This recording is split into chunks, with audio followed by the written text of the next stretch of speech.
এবার ধৃত সিভিক ভলান্টিয়ারের একটি ছবি ভাইরাল হয়েছে সোশ্যাল মিডিয়ায় এবং যে ছবিতে দেখা যাচ্ছে 4:03 নাগাদ অর্থাৎ 9 আগস্ট বিকেল 4:03 ভোর 4:03 নাগাদ আরজিকর হাসপাতালের 4 তলার করিডোর দিয়ে হেঁটে যাচ্ছে অভিযুক্ত সিভিক ভলান্টিয়ার। হাসপাতালের সিসি ক্যামেরায় এই ছবি ধরা পড়েছে বলে দাবি করা হয়েছে সোশ্যাল মিডিয়ায়। আরজিকর কাণ্ডে যখন তোলপাড় বাংলা তখন সোশ্যাল মিডিয়ায় ভাইরাল হলো ধৃত সিভিক ভলেন্টিয়ারের সিসিটিভি ফুটেজ। আরজিকর কাণ্ডে মূল অভিযুক্ত ধৃত সিভিক ভলেন্টিয়ারের সিসিটিভি ফুটেজ আপনারা দেখতে পাচ্ছেন অন স্ক্রিনে এবং বিস্তারিত আপনাদের এই সম্পর্কে ভিডিওতে শোনাবো। আপনারা জানেন আরজিকর কাণ্ডে মূল অভিযুক্ত বর্তমানে কিন্তু সিবিআই হেফাজতে আছে, তারই মধ্যে এই সিসিটিভি ফুটেজ ভাইরাল হলো। সরাসরি দেখতে পাচ্ছেন সেই ফুটেজ। এটা দেখো ঘটনার দিন যে খবর এখনো পর্যন্ত আমরা পেয়েছি, এটা ঘটনার দিন আরজিকর মেডিকেল কলেজ হাসপাতালের 3rd ফ্লোর করিডোরের ছবি। আরজিকর মেডিকেল কলেজ হাসপাতালের 3rd ফ্লোর করিডোর, যেটা সেমিনার রুমে যাওয়ার যে রাস্তা, সেখানে যে সিসিটিভি ফুটেজ, সেই ফুটেজের ছবি এটা, এমনটাই কিন্তু খবর আমাদের কাছে রয়েছে। 3rd ফ্লোর করিডোর রুম, যেটা সেমিনার রুমের দিকে নিয়ে যাচ্ছে, সেই জায়গার ছবি এবং চেস্ট ওয়ার্ডের ছবি। যেখানে এই সঞ্জয় রায়কে দাঁড়াতে দেখা যাচ্ছে, এটা আরজিকর হাসপাতালের চেস্ট ওয়ার্ডের মধ্যে পড়ে। সময়টা ছিল প্রায় ভোর 4টে, এখনো পর্যন্ত এমনটাই সূত্রের খবর। অর্থাৎ ফুটেজ দেখো, এখানে এটা ভোর 4টের ছবি, বিফোর কমিটিং ক্রাইম, অর্থাৎ এই হিনিয়াস অপরাধ যেটা হয়েছে তার ঠিক আগে ভোর 4টের সময় এই অপরাধী গেছিল, এমনটাই ইনভেস্টিগেশনে প্রথম থেকে উঠে এসেছিল।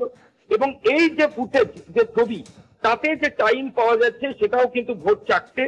অর্থাৎ ভোর 4টের সময় সঞ্জয় রায়কে দেখা যাচ্ছে আরজিকর মেডিকেল কলেজ হাসপাতালের 3rd ফ্লোরের যে চেস্ট ওয়ার্ড, সেখান দিয়ে সে হেঁটে যাচ্ছে এবং খুব সিগনিফিকেন্ট, ওর গলায় দেখো হেডফোন রয়েছে। যে হেডফোনটা পরে তদন্তকারী আধিকারিকরা বলেছিলেন, ইনভেস্টিগেশনে তারা পেয়েছিলেন যে পরবর্তী ক্ষেত্রে বেরোনোর সময় হেলমেট দেখা যায়নি। যদিও বেরোনোর ফুটেজ আমাদের কাছে নেই, তবে ঢোকার যে ফুটেজ আমাদের কাছে রয়েছে তাতে কিন্তু গলার হেডফোনটাও স্পষ্টভাবে দেখা যাচ্ছে এবং হাতে একটা হেলমেট রয়েছে, যেটা দেখে মনে হচ্ছে যে ওই যেটা আগে থেকেই উঠে এসেছিল যে কলকাতা পুলিশের একটা বাইক ব্যবহার করতো, সেই কারণেই হয়তো হাতে হেলমেটটা নিয়ে অভিযুক্ত এখানে এসেছিল। আমি আবার বলছি, এটা ঘটনার দিন ক্রাইম কমিট করার কিছুক্ষণ আগের ছবি, মিনিট 5 আগের ছবি এবং ভোর 4টের সময় আরজিকর মেডিকেল কলেজ হাসপাতালের 3rd ফ্লোরের যে সেমিনার রুমে যাওয়ার যে রাস্তা, সেখানে একটা মাত্র সিসিটিভি ফুটেজ ছিল। সেমিনার রুমে কোনো সিসিটিভি ফুটেজ ছিল না।